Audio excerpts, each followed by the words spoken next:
সপ্তাহের দেশে স্বাগত জানাচ্ছি ফখরুল ইসলাম। আগামী ফেব্রুয়ারির মাঝামাঝিতে নির্বাচন হতে পারে, তারেক রহমানের সঙ্গে একান্ত বৈঠকে প্রধান উপদেষ্টার সম্মতি।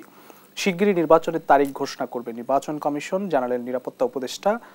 লন্ডন বৈঠক ও রাজনৈতিক ভবিষ্যৎ, এই শিরোনামে আমরা কথা বলবো। আমার সঙ্গে স্টুডিওতে সরাসরি উপস্থিত আছেন, পরিচয় করাতে চাই, জনাব আব্দুস সালাম, চেয়ারপারসনের উপদেষ্টা বিএনপি, এবং আছেন সৌরভ হাসান, যুগ্ম সম্পাদক প্রথম আলো।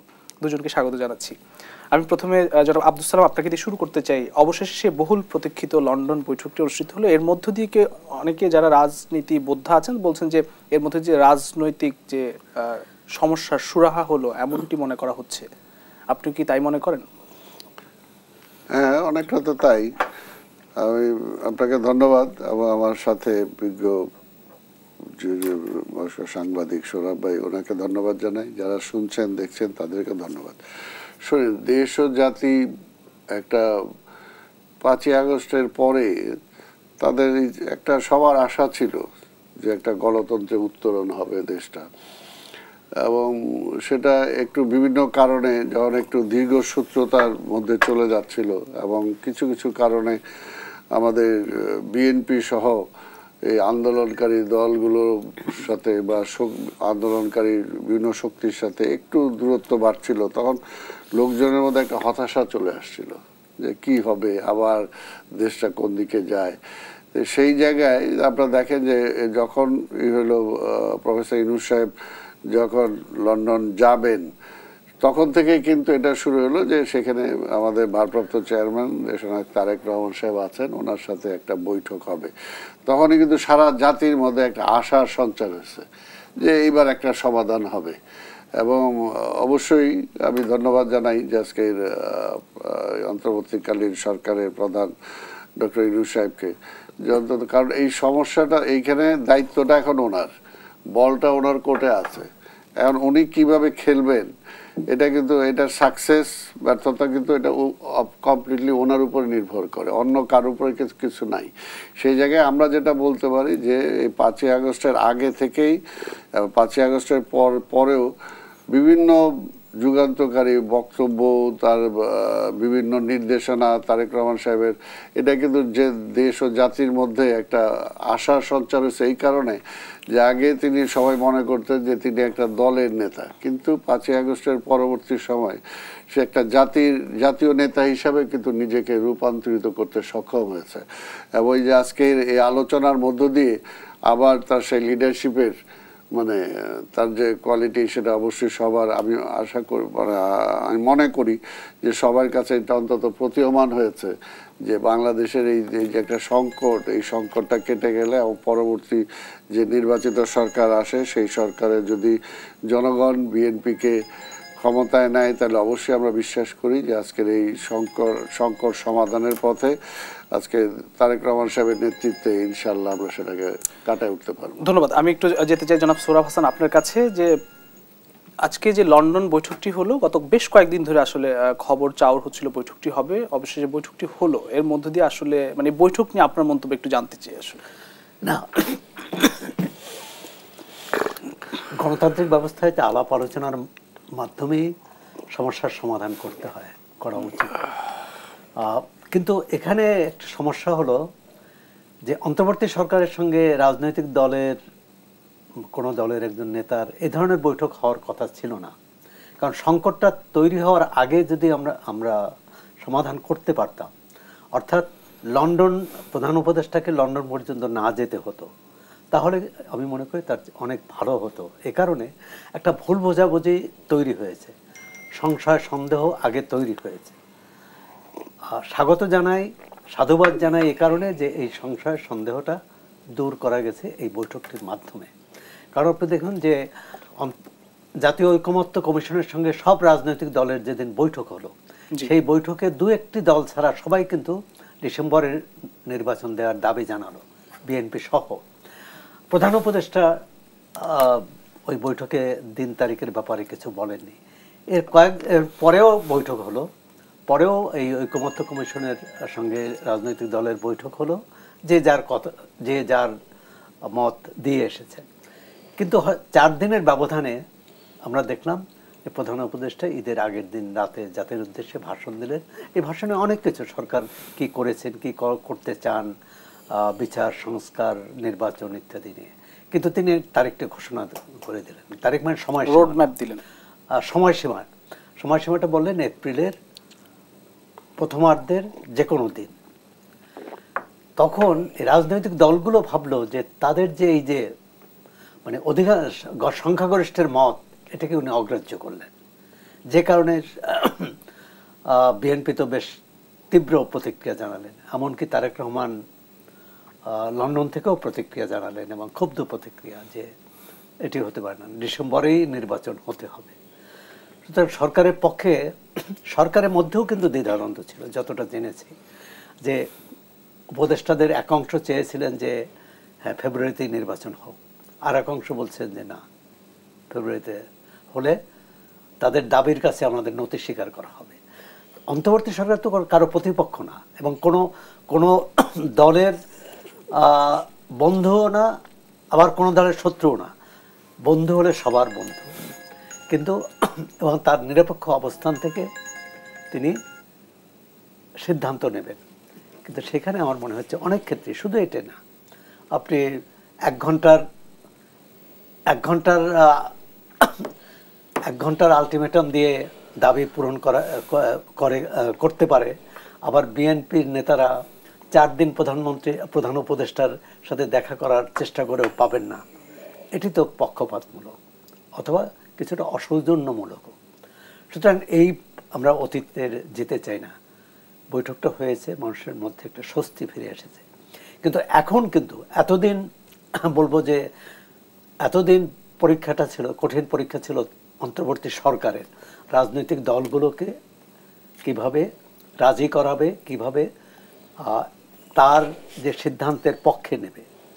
এখন কিন্তু তিনি যখন বিএনপি সহ অধিকাংশ দলের দাবি মেনে ফেব্রুয়ারি নির্বাচনের কথা বলেছেন, এখন রাজনৈতিক দলগুলোর সামনে কঠিন পরীক্ষা। কারণ এই নির্বাচন যদি তারা সহায়তা না করে, অন্তর্বর্তী সরকারের পক্ষে সুষ্ঠু অবাধ নির্বাচন করা কখনোই সম্ভব হবে না।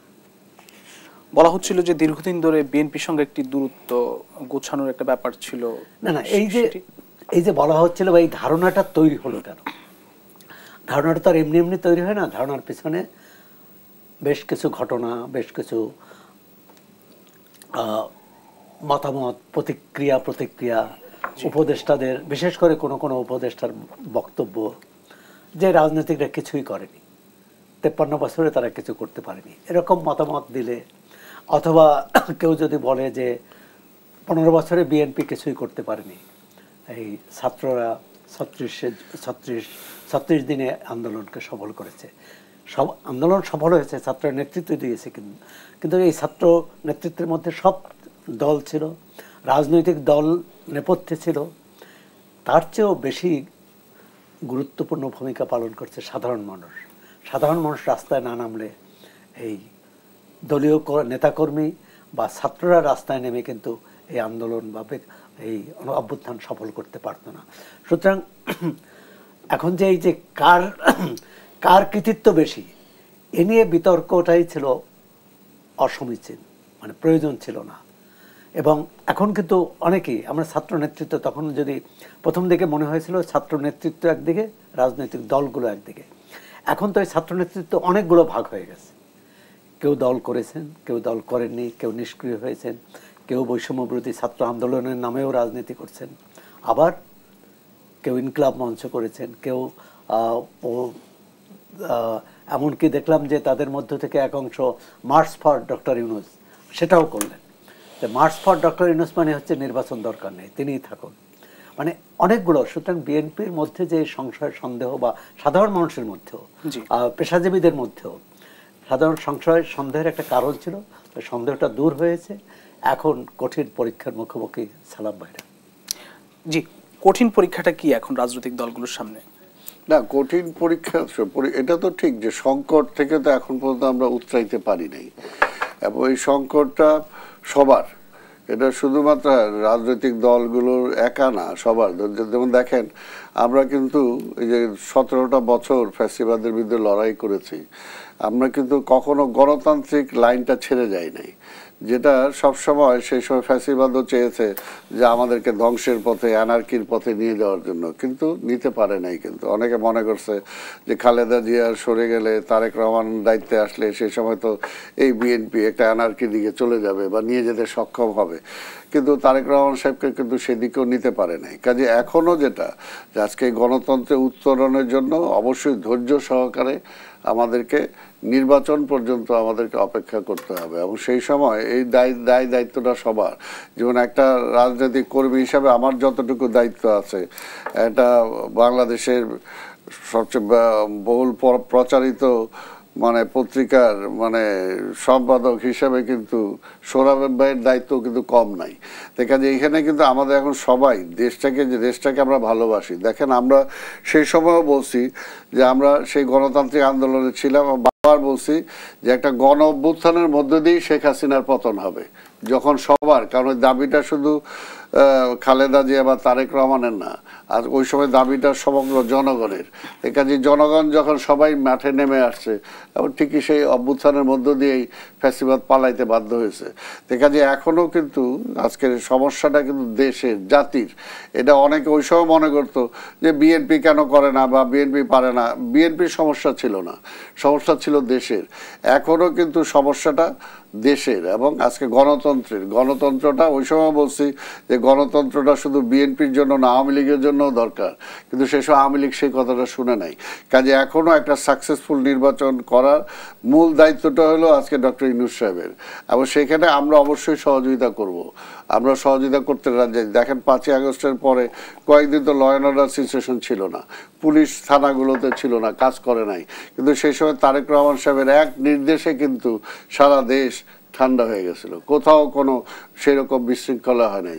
যে জায়গায় আওয়ামী লীগের তৎকালীন সেক্রেটারি জেনারেল বলছে যে এক রাত্রে কয়েক লক্ষ লোক মারা যাবে, কিন্তু তারেক রহমান সাহেবের ওই সময় দায়িত্বশীল আচরণের জন্য, ভূমিকার জন্য কিন্তু সেই দিকে দেশটা যায় নাই।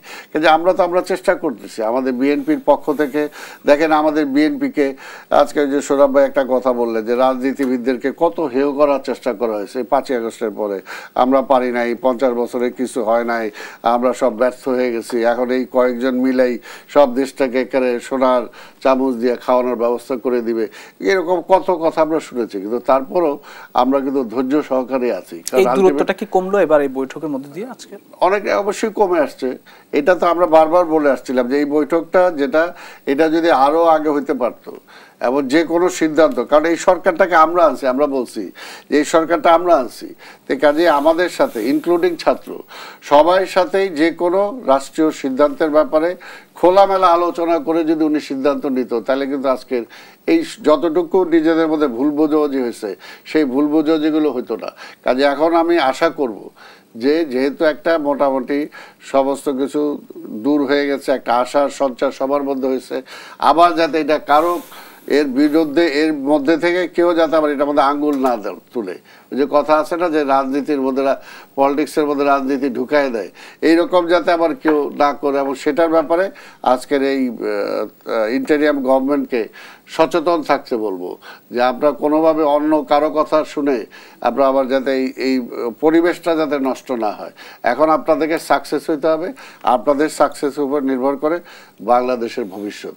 কাজে আমরা আছি, আমরা তো এর আগেও বলছি যে লাস্ট টাইম পর্যন্ত আমরা থাকবো, যখন দেখবো যে এই সরকার না কাজ করে। দেখেন যখন আমাদের বিপক্ষে বলছে, তারপরও আমরা বলছি যে না আমরা তাদের সাথে আছি, আমরা চেষ্টা করব তাদেরকে বুঝাইতে, এবং সেটা সম্ভব হয়েছে আমাদের ভারপ্রাপ্ত চেয়ারম্যানের সাথে আলোচনার পরে। ধন্যবাদ জনাব সোহরাব হাসান। নির্বাচন ফেব্রুয়ারির মাঝামাঝিতে হতে পারে, যদি তার আগে সমস্ত প্রস্তুতি সম্পন্ন করা যায়। সেক্ষেত্রে আমি দেশ কি নির্বাচনমুখী হলো কিনা এই প্রশ্নের উত্তর আমি একটু নিব, তো একটা বিরতি থেকে ফিরে এসে। প্রিয় দর্শক, সপ্তাহের দেশে নিচ্ছে একটি ছোট্ট বিরতি, ফিরছি একটু পর, সঙ্গেই থাকবে।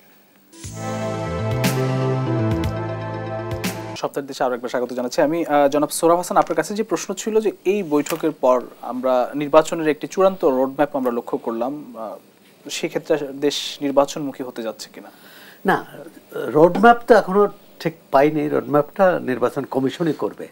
কিন্তু জাতির নির্বাচনের দিকে আপনি যে কথা বলছেন যে এখন জাতিকে নির্বাচনের দিকে, জাতি তো সবসময় নির্বাচনের দিকে, একটা নির্দিষ্ট মেয়াদের পর নির্বাচন হবে, স্থানীয় সরকার, জাতীয় সংসদ, সব ক্ষেত্রেই এটাই তো হচ্ছে জনগণের আকাঙ্ক্ষা, গণতন্ত্রের আকাঙ্ক্ষা। এখন সেটি আমাদের ক্ষমতাসীন যারা ক্ষমতায় থাকে তারা নানাভাবে এটিকে টালবাহানা করে, নানাভাবে এটিকে কি বলে, হয় বিলম্বিত করে, না হলে কারসাজি করে, না হলে নিজের পক্ষে ফল নিতে চায়। এই অবস্থা তো তৈরি হওয়ার কথা না। 90-এর গণ অভ্যুত্থানের মধ্যে যে সালাম ভাইরা ছিলেন, 90-এর গণ অভ্যুত্থানের মধ্যে যে একটা পরিবর্তন হয়েছিল, তখন আওয়ামী লীগ বিএনপি দুই দলের নেতৃত্ব ছিল, 3 জোটের রূপরেখা ছিল যে স্বৈরাচারের আমরা বিদায় দিলাম, আবার স্বৈরাচারের যে উত্থান হলো, এটাই তো আমাদের গণতন্ত্রের দুর্বলতা। ভবিষ্যতে আর স্বৈরতন্ত্র না আসে, ছাত্র নেতৃত্ব বা অনেকের এটি দাবি যে রাষ্ট্র সংস্কারটা কেন প্রয়োজন। তবে সবার আগে প্রয়োজন কিন্তু মানসিকতার সংস্কার, মনের সংস্কার, নেতৃত্বের সংস্কার, দলের সংস্কার। না হলে কিন্তু আপনি ভোটে কোনো দল যে জয়ী হলো, তারপর সেই জয়টা রক্ষা করা কিন্তু খুব কঠিন, জনপ্রিয়তা রক্ষা করা। কারণ পৃথিবীর অনেক দেশেই তো একই দল, একই নেতা বারবার নির্বাচিত হয়ে আসেন। বাংলাদেশে কিন্তু এমন কোনো উদাহরণ নেই যে একই দল দ্বিতীয়বার, মানে পরের নির্বাচনে জয়ী হয়ে এসেছে। যে কোনোভাবে হয় নির্বাচন ভণ্ডুল হচ্ছে, অথবা নির্বাচন না হয়ে অন্য কেউ ক্ষমতায় এসেছে। এখন এমন একটা ব্যবস্থা করা প্রয়োজন, এবং সে কারণেই কিন্তু একটি নির্বাচনটি হতে হবে শুধু সাধারণ নির্বাচনের মতো নয়। নির্বাচন হতে হবে বিতর্কহীন, নির্বাচন হতে হবে অন্তর্ভুক্তিমূলক, নির্বাচন হতে হবে সব প্রান্তিক মানুষ সহ, সব জাতীয় এবং জাতিগত এবং ধর্মীয় সংখ্যালঘু সহ তাদের ভোটাধিকার, তাদের মানে কি বলে নিরাপত্তা, এটা নিশ্চিত করতে হবে। আমরা নির্বাচনের আগে পরে কিন্তু সংখ্যালঘুদের ব্যাপারে তাদের নিরাপত্তাহীনতা দেখি। তাদের অনেকে এমনও বলেন, অনেক দলের অনেক নেতা, যে আপনি তো আমাকেই ভোট দিবেন, আপনার ভোট কেন্দ্রে যাওয়ার প্রয়োজন নেই। এই কথা যাতে না শুনতে হয় ভবিষ্যতে। আমরা আশা করি যে রাজনৈতিক নেতৃত্ব এত ঘাত প্রতিঘাতের মধ্য দিয়ে এসেছে, এত জেল জুলুম সহ্য করেছেন, এবং এটা অবাক কাণ্ড। ধরেন যে যারাই যখন বিরোধী দলে থাকে তারাই জেল জুলুমের শিকার হন, আবার তারা যখন ক্ষমতায় আসেন তারা কিন্তু ভুলে যান। তো আশা করি ভবিষ্যতে যারা ক্ষমতায় আসবেন তারা এটা ভুলবেন না। আর তার চেয়েও বড়, আজকে যদি জয়টা বলি, জয়টা গণতন্ত্রের জয়, মানে গণতান্ত্রিক ধারার জয়। এটি না যে বিএনপি নেতার সাথে প্রধান উপদেষ্টা বৈঠক করেছে, এটি বিএনপির জয় হলো। যদি আমরা বিএনপির জয় মনে করি তাহলে কিন্তু গণতন্ত্র জয় হবে না। তাহলে অন্য দল তো সন্দেহ করবে যে প্রধান উপদেষ্টা এতদিন অন্য কোনো পক্ষে ছিলেন, এখন তাদের বিপক্ষে যে বিএনপির পক্ষে গেছেন। প্রথম দিকে যে ভুলটি হয়েছে, প্রথমত ছাত্র নেতৃত্বের প্রতিনিধিদের সরকারে নেয় বিতর্কটা তৈরি হয়েছে যে তাহলে তিনি কোন পক্ষে, এবং তিনি একবার বলেছেন যে তারাই হচ্ছে ভবিষ্যৎ সম্ভাবনা, তাই পুরনো দলগুলোর সম্ভাবনা নেই, মানে এরকম কথাবার্তা। কিন্তু এখন এর থেকে আমি মনে করি যে বড় দল যার, তার দায়িত্বটাও বেশি। এই অন্য দলগুলো, ছাত্র নেতৃত্ব, বাম দল, মধ্যপন্থী দল, এমনকি ইসলামী দল, কার কি অভিযোগ, কার কি ভয় ভীতি, সবার মধ্যে কিন্তু একটা বিএনপির বাইরে যারা আছেন তাদের মধ্যে একটা ভয় আছে যে নির্বাচনে লেভেল প্লেইং ফিল্ড হবে কিনা। কারণ অন্তর্বর্তী সরকার দুর্বল, পুলিশ তত সক্রিয় নয়, কি বলে জনপ্রশাসন দোদুল্যমান মানে হচ্ছে কোন দলের ক্ষেত্রে না, তারা কি করবে না করবে, অথবা তারা যদি এটা ভাবে অন্য ক্ষেত্রে যে দেখি যে দল ক্ষমতায় আসবে তার পক্ষে কাজ করা, এটি না করে, তারা তাদের মতো করবে। আমরা এমন একটি প্রশাসন করতে চাই যে প্রশাসন কোনো দলের পক্ষে থাকবে না, এমন পুলিশ বাহিনী থাকবে যারা কারো পক্ষে বিপক্ষে থাকবে না। এবং সব ক্ষেত্রে এই যে সেনাবাহিনীকে টানা হয় কেন, সেনাবাহিনীর প্রতি এখনও একটা আস্থা আছে। মানুষ মনে করে যে কোনো সেনা যারা মাঠে কাজ করে তারা কোনো দলের পক্ষ হয়ে থাকবে না। কিন্তু সেনাবাহিনীও কিন্তু বাংলাদেশের সেনাবাহিনী তো অনেক তাদের অনেক ভূমিকা তো বিতর্কিত হয়েছে অতীতে, এখন হবে না এটাই আশা করি। একটা সুন্দর সুষ্ঠু পরিবেশে নির্বাচন হোক, নির্বাচন ফলাফল ঘোষণার সঙ্গে সঙ্গে যাতে কাউকে রাস্তায় নামতে না হয়, যাতে যারা বিরোধী পক্ষে থাকবে, যারা পরাজিত হবে, তারা প্রথম অভিনন্দনটা বিজয়ীকে অভিনন্দন জানায়। জি, ধন্যবাদ। আমি একটু জনাব আব্দুল সালাম আপনার কাছে আসি যে আপনারা সহ আরো অনেক দলই আসলে বলেছে যে এই সরকারকে ছাত্রদের সরকার বলা হয়েছে, এখন কি এই সরকারকে আপনারা নিরপেক্ষ বলবেন কিনা? এই যে একবারে হুট করে একটা আপনি লাগাই দিলেন, আবার হুট করে পরিবর্তন করে ফেলে, এটাই হলো সবচেয়ে খারাপ, তাই না? আমার কথা হলো যে সরকার এমন মনে করেন যে যেটা করবে তার ফল কিন্তু তাকে ভোগ করতে হবে। এটা কিন্তু সত্যি কথা যে ধরেন 90-এর একটা ছাত্র গণ-অভ্যুত্থান হয়েছে, এই তারপরে দীর্ঘদিন আমরা দেখেছি যে আজকের এই অভ্যুত্থানের আগ মুহূর্ত পর্যন্ত দেশের মানে সবচেয়ে স্কলার স্টুডেন্ট যারা, তাদেরকে আমরা দেখছি যে বলতে উই হেট পলিটিক্স, অর্থাৎ রাজনীতিকে তারা মানে একেবারে হেট করা। এখনো অনেক শিক্ষা প্রতিষ্ঠান আছে যেগুলো বাংলাদেশের নাম করা শিক্ষা প্রতিষ্ঠান, সেখানে রাজনীতি বিকেন্দ্রীকরণ করা একটা প্রক্রিয়া। আবার এই যে এখন ছাত্ররা আমাদের আন্দোলনে ছিল, এখন তারা যদি এইখানে আবার পুরোপুরি, এটাও বলবো যে তাদেরও বাস্তবতাটা বুঝতে হবে এবং বুঝে তারাও যাতে এখানে হোঁচট খায় বা তারাও হতাশ হয়, এরকম কোনো কিছু তাদেরও করা উচিত হবে না। কারণ ভবিষ্যৎ আমরা শেষ কিছুদিন পরে, ভবিষ্যৎ তো এদের উপরেই ভবিষ্যৎ নির্ভর করে। তাই কাজে এখন কোনো কিছুই একে তাৎক্ষণিকভাবে আমি আজকে দেখলাম তাদের মধ্যে একজন ছাত্র নেতা বোধহয় রিয়াকশন দিয়েছে, আমার কাছে খুব একটা ভালো মনে হয় নাই।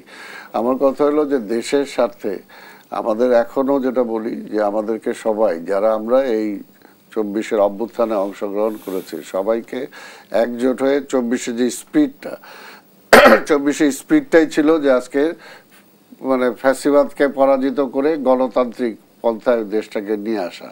এবং সেখানে দেখেন মূল যে দাবিটা, এই দাবির সাথে কিন্তু এই দাবিটা আমাদেরও দাবি। কি দাবি?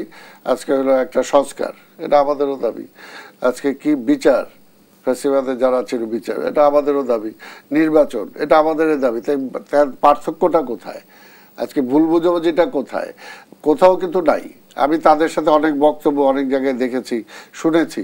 আমার কাছে তো মনে হয়নি যে তারা যে চিন্তাটা করে যে আজকে আধিপত্যবাদী শক্তি যাতে আবার বাংলাদেশে আবার না ফিরে আসতে পারে, সেটার জন্য তো ঐক্যটা সবচেয়ে বড় দরকার। সেটার জন্য আজকের এই আন্দোলনকারী শক্তির মধ্যে ঐক্যটা সবচেয়ে বেশি দরকার। এখানে স্বার্থের কথা চিন্তা করলে হবে না যে আমি কতটুকু পাইলাম না, কতটুকু পাবো। এই পাবো কেটা কিন্তু ভবিষ্যতে।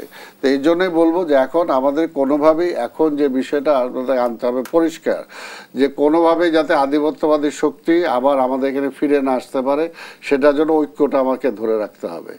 এবং তার পাশাপাশি যে হ্যাঁ, নির্বাচনটাকে একটা ভালো নির্বাচন করতে হবে, কোনোভাবে এখানে কালো টাকার প্রভাব যাতে না আসে, এটা তো চাবো। আর একটা রাজনৈতিক কর্মী হিসাবে যেটা আমি সবসময় চাই, যেটা আমি এখনো চাবো, যে রাজনীতিবিদদের হাতে রাজনীতিটা ফিরে আসতে হবে, রাজনীতিবিদদের হাতে ফিরে আসতে হবে। এই রাজনীতিতে স্থিতিশীলতা তখনই আসবে যদি আমি সেটাকে আনতে পারি। এবং স্থিতিশীলতা খুবই জরুরি। আজকে দেশ দেখেন না, যত এই সরকার ভালো কাজ করতেছে, কিন্তু তারপরেও হাজার চেষ্টা করেও কিন্তু এখানে কোনোভাবেই মানে ইনভেস্টমেন্ট তারা আনতে পারতেছে না। কারণ যে পর্যন্ত এটা স্বাভাবিক, যারা ইনভেস্ট করবে তারা দেখবে যে এরা কতদিন আছে, যখন দেখবে যে না এটা তো একটা সেই পর্যায়ের সরকার না, কাজে একটা ইলেকটেড গভর্নমেন্ট আসুক, আমি বসে থাকি। তো এটার জন্য একটা স্থিতিশীলতা সবার জন্য দরকার।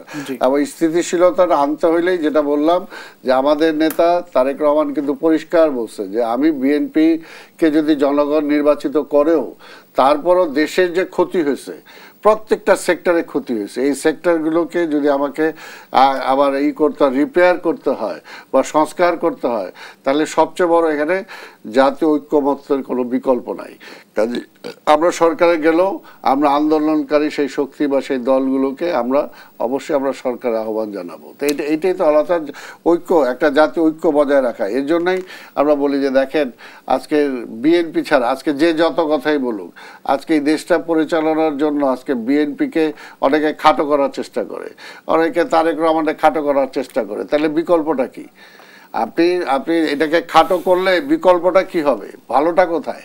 তো কাজে যদি কোথাও বিএনপির মধ্যে যদি কোথাও কোনো কিছু পারফেক্ট না, যদি মনে করেন যে হ্যাঁ বিএনপির এই জিনিসটা আমার কাছে ঠিক মতো লাগতেছে না, আপনি বলতে পারেন যে বিএনপি সেটা সমাধান সংশোধন করা, হ্যাঁ তারেক রহমান সাহেবের সব ঠিক আছে, এই জিনিসটা মনে হয় যদি করলে ভালো হয়, সেটা বলাই যেতে পারে পজিটিভ ওয়েতে। কিন্তু সে জায়গায় তারেক রহমানকে খাটো করে বা লিডারশিপ থেকে তাকে সরাই দিয়ে আপনি তাহলে বিকল্প কি? আপনি কি অন্ধকারের মধ্যে দেশটা ফেলে দিতে চান?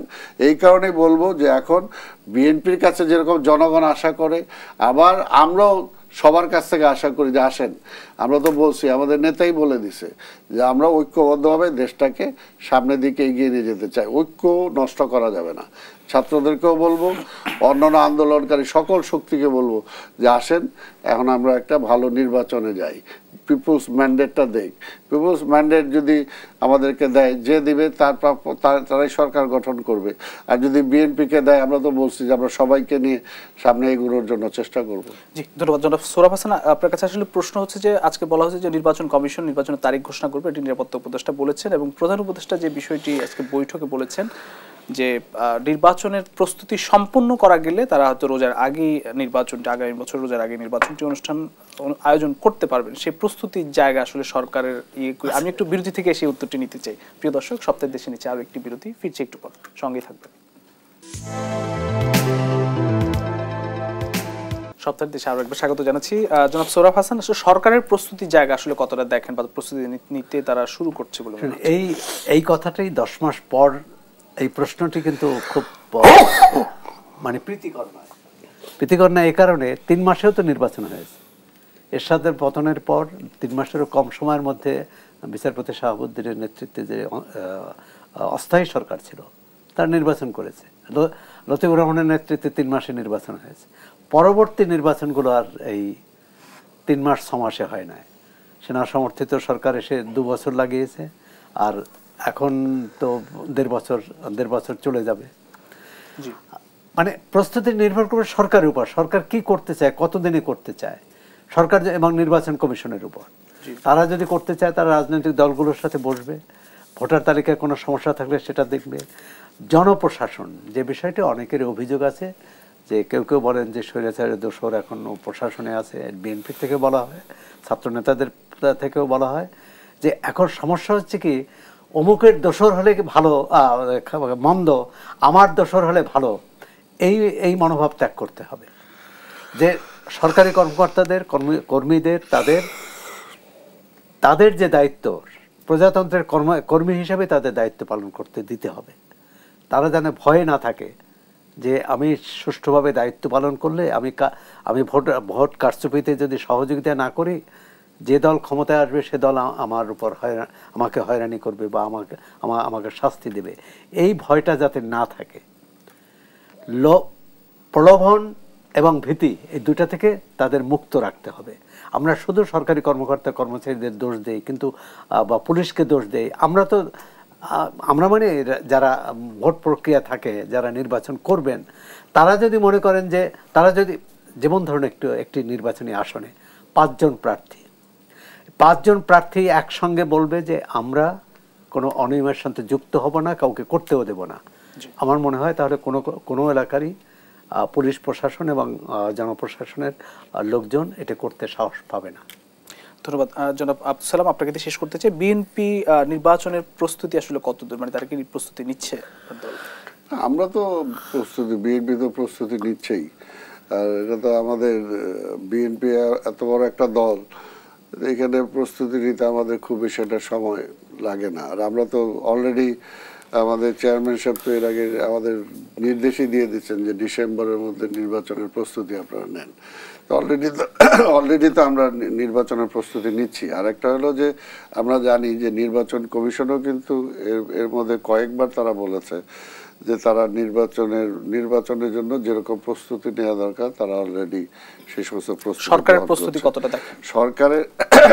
সরকারের প্রস্তুতি তো এখানে সবচেয়ে বড় যেটা, যে এই সরকার তার ভবিষ্যতে ক্ষমতায় আসতে চায় না। যদি ভবিষ্যতে ক্ষমতা আসতে চাইতো তাহলে ওই নির্বাচনটাকে ম্যানিপুলেট করার চেষ্টা করতো, তাহলে তাদের অনেক রকম পরিকল্পনা করতে হতো, কোন ডিসি কোথা থেকে পাল্টায় তার নিজের নেওয়া যাবে, কোন অফিসারটা তার ওইখানে নিতে হবে, প্রেসিডিং অফিসার, এটা তো নাই। কাজে এখানে তো অনেকটা মুক্ত পরিবেশে বলা চলে যে এই সরকার নির্বাচন করতে পারবে, তাদের তো ফিউচারের কোনো ভয় নাই, চিন্তাও নাই যে আমি ক্ষমতা আসতে হবে। তো কাজেই আমার মনে হয় না যে খুব একটা সমস্যা হবে। আর একটা হলো যে যত দেরি হবে ততই সমস্যা হবে, কারণ এখন পর্যন্ত কিন্তু জুলাইয়ের সেই স্পিরিটটা কিন্তু এখনো জনগণের মধ্যে আছে, সাধারণ মানুষের মধ্যে আছে। আপনারা দেখবেন বিভিন্ন জায়গায় কিন্তু অনেক জায়গায় এখনো কোথাও কোনো অপরাধী পাইলে ওরাই ধরে কিন্তু এখনো পুলিশের কাছে দিচ্ছে। কাজে আমরা বিশ্বাস করি যে নির্বাচনটাকে গ্রহণযোগ্য করার জন্য এলাকায় এলাকায় সেই পরিবেশটার সৃষ্টি হবে, যে সবাই মিলেই চেষ্টা করবে যাতে কোথাও দুর্নাম সৃষ্টি না হয়। অর্থাৎ পুলিশের উপরে যে প্রেশারটা, আগে কি হতো যে পুলিশ উল্টা করতো যাতে জনগণ না আসে, আর এখন জনগণ যাই দেখা যাবে সেটাকে প্রোটেক্ট করার চেষ্টা করবে। জনগণের শক্তির কাছে কিন্তু কখনো কোনো ষড়যন্ত্রকারী কোনো টিকতে পারে নাই। এটা কাজে এই বিষয়টা আমাদের উপর আস্থা রাখতে হবে। আর আরেকটা হলো যেটা আমরা তো বলছি যে আমরা বিএনপির পক্ষ থেকে আমাদের যতটুকু সহযোগিতা করা দরকার এই সরকারকে আমরা করব, এবং আমরাও চাই যে একটা সেরকম একটা নির্বাচন হোক যাতে জনগণ তার আস্থার প্রতীককে তারা নির্বাচিত করতে পারে। আপনার দল এবং আপনারা তো 17 বছর ধরে মাঠে আন্দোলন করেছেন, নির্যাতনের শিকার হয়েছেন, রাজনীতি দেখেছেন, আগামীতে রাজনীতিটা কেমন দেখতে চান? আমরা এটাই দেখতে চাই যে আগামীতে যাতে আর দেশের মানে ওই ফ্যাসিবাদের জন্ম না হয়, এবং কোনো অবস্থাতেই, কারণ আজকে স্বাভাবিকভাবে দেখেন যে জিনিসটা বারবার আমরা আওয়ামী লীগকেও বলছি যে দেখেন স্বাধীনতার পরে আমরা দেখছি যে ঢাকা জেলের মধ্যে জেলের ভিতরে সেল বানাইছিল আওয়ামী লীগ বিরোধী দলকে সেখানে যায় ঢুকানোর জন্য, কিন্তু পরিণতিটা এমন যে ওই সেল ওই আওয়ামী লীগকে জেলে যায় উদ্বোধন করতে হয়েছে, তাই না? তো আজকে অনেক কালাকারণ অনেক কিছু করে গেছে, কিন্তু শেখ হাসিনা যে মনে করছিল সব তার পক্ষে যাবে, কিন্তু দেখা গেল আজকে সেইগুলোতে সে কিন্তু আজকে ভুক্তভোগী হচ্ছে। আজকে তার মন্ত্রীরা, আজকে তার এমপিরা, তার দলের এই যে অনেকে বলে যে আজকে আওয়ামী লীগ, আরে আওয়ামী লীগের এই পরিণতির জন্য তো শেখ হাসিনা দায়ী। আজকে আওয়ামী লীগের নেতারাই তার বিচার চাওয়া উচিত, যে আওয়ামী লীগকে আজকে সেই জায়গায় সে ধ্বংস করে দিয়ে গেছে। তো এইটার জন্যই তাদের মনে রাখা দরকার, যদি আমরা গণতন্ত্রটা ফিরে আনতে পারি তাহলে আমাদের সবার জন্য ভালো।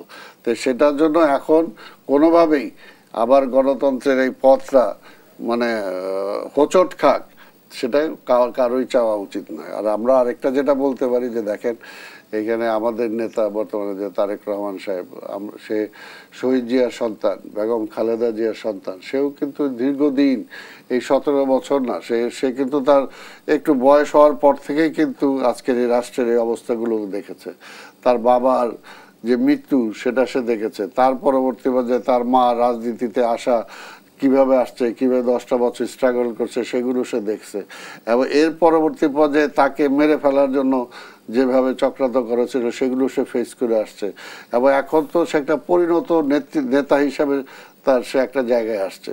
কাজে আমরাও আশা করি, আমি অন্তত মনে করি যে দেশ ও জাতি তার থেকে অন্তত সেই ধরনের একটা লিডারশিপ ভবিষ্যতে পাবে। সে নিজেও ভিশনারি, সে স্বপ্ন দেখতে পছন্দ করে, সে জনগণকেও স্বপ্ন দেখাইতে চায়, এবং আমরা বিশ্বাস করি যে আমাদের সেই স্বপ্নের দেশ, যে গণতান্ত্রিক দেশ যেটা আমরা গড়ে তুলতে চাই, সেটার পথে অন্তত আমরা যাত্রা শুরু করতে পারবো এই নির্বাচনের মধ্য দিয়ে। জি, আমার হাতে 2 মিনিট সময় আছে। জনাব সোহরাব হাসান, আপনি যদি এই বিষয়টা উত্তর দেন যে আগামীর রাজনীতি আসলে কোথায় দেখতে চান? আপনারা তো 53 বছরের রাজনীতি আমরা দেখতে চাই যেখানে তো রাজনীতি নিয়ে যাওয়া হয় না। আমরা চাই সত্যি সত্যি রাজনৈতিক নেতৃবৃন্দ দল তার অঙ্গীকার রক্ষা করবে, গণতান্ত্রিক পরিবেশ নিশ্চিত করবে, যাতে সরকারি দল, বিরোধী দল, সংসদের ভেতরের দল, বাইরের দল সবাই দেশের জন্য কাজ করতে পারে, এবং প্রতিপক্ষ মানে বিরোধী দল মানে শত্রু নয়, এবং দেশদ্রোহীর তকমা যে রাজনীতি আমরা দেখে আসছি এটি কিন্তু 53-54 বছর ধরেই এই দেশদ্রোহীর তকমা যাতে না থাকে, যে প্রতিপক্ষ এর অর্থ না যে প্রকৃতপক্ষে যে দেশদ্রোহী বা যে দেশের বিরুদ্ধে ষড়যন্ত্র করে বা চক্রান্ত করে তার বিরুদ্ধে ব্যবস্থা নেওয়া হবে না, কিন্তু আপনার মতের সঙ্গে না মিললেই তার নামে রাষ্ট্রদ্রোহী মামলা দেওয়া বা এই যে দেখুন বিচার হবে, কিন্তু যারা প্রকৃত অপরাধী তাদের বিচার হবে। কিন্তু আপনি মানে গয়রহ যদি হত্যা মামলা দেন হাজার হাজার লোকের বিরুদ্ধে, এবং একটি হত্যার ঘটনায় যদি 400 আসামি হয়, 200 আসামি হয়, ন্যায় বিচার আইনের শাসন প্রতিষ্ঠা করাটা জরুরি। এই ব্যাপারেও রাজনৈতিক নেতৃত্বের ভূমিকা রাখতে হবে নির্বাচনের আগে এবং পরেও, কারণ দেশটা সবার, দলমত নির্বিশেষে। এবং আর তার চেয়েও বড় হচ্ছে সাধারণ মানুষ যাদের সাথে রাষ্ট্রের সম্পর্ক নেই, যে রাষ্ট্র যাদের কথা মনে রাখে না। আমরা আশা করি যে আগামী রাজনীতিতে, আগামী দিনে রাষ্ট্র তাদের কথা মনে রাখবে, রাজনৈতিক নেতৃত্ব তাদের কথা মনে রাখবে, তাদের সুখ দুঃখে পাশে দাঁড়াবে, শুধু ভোটের দিন নয়, ভোটের পরেও। জনাব সোহরাব হাসান এবং আব্দুল সালাম দুজনকে আবার ধন্যবাদ জানাচ্ছি। প্রিয় দর্শক, সপ্তাহের দেশ আজ এখানে শেষ করছি। আবার দেখা হবে আগামী সপ্তাহে একই সময় অন্য কোনো অতিথিদের নিয়ে। সে পর্যন্ত সবাই ভালো থাকবেন, সুস্থ থাকবেন। শুভরাত্রি।